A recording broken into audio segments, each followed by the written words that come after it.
Donc la Fondation Orange est une fondation qui porte des projets, surtout pour l'éducation, la formation, spécialement des jeunes, et qui aujourd'hui s'est donné comme axe principal, au fond, le numérique solidaire, c'est-à-dire tout ce qui est numérique au service des gens, à travers, souvent par l'éducation. Et pour ça que nous développons au fond des grands programmes à la Fondation, un peu dans tous les pays, dans une trentaine de pays. Dans ce programme, il y a par exemple des écoles numériques, c'est-à-dire que nous équipons en numérique des écoles avec des tablettes, avec un serveur pas très cher, sur lesquels on peut mettre tous les programmes scolaires du pays, Wikipédia, la Khan Academy, etc. Et ces serveurs, on peut les transporter n'importe où dans un pays, pas besoin d'avoir Internet. On peut avoir accès, au fond, sans livres scolaires. On peut même avoir moins de professeurs pour avoir accès justement à tous ces contenus. Nous avons à peu près 300 écoles concernées dans 9 pays aujourd'hui et il va y en avoir 58 à Madagascar.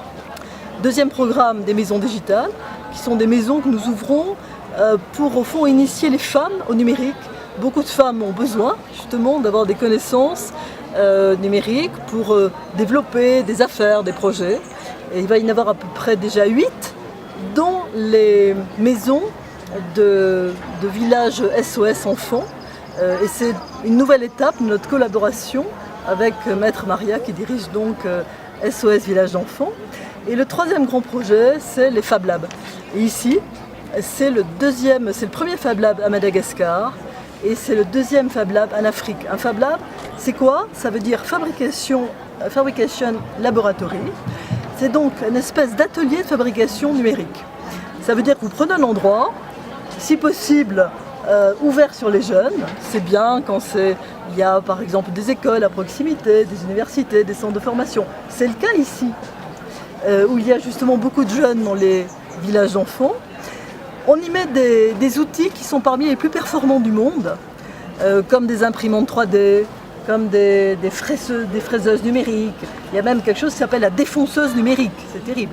Enfin, des outils qui sont d'ailleurs très coûteux, mais qui peuvent absolument tout faire, qui peuvent même fabriquer des objets un par un, à toute allure. On les programme sur Internet et ils sortent en réel. Et ils peuvent même servir, par exemple, pour la médecine, peut-être pour la chirurgie, peut-être pour plein de choses. Et des jeunes qui sont parfois sortis de l'école, ils peuvent tout à coup apprendre à se servir de ces objets, apprendre à fabriquer des choses, avoir des compétences, travailler en groupe, rencontrer des acteurs économiques, parce que nous savons qu'ils viennent souvent justement dans ces Fab Labs, et après trouver un projet professionnel, je crois, d'avenir.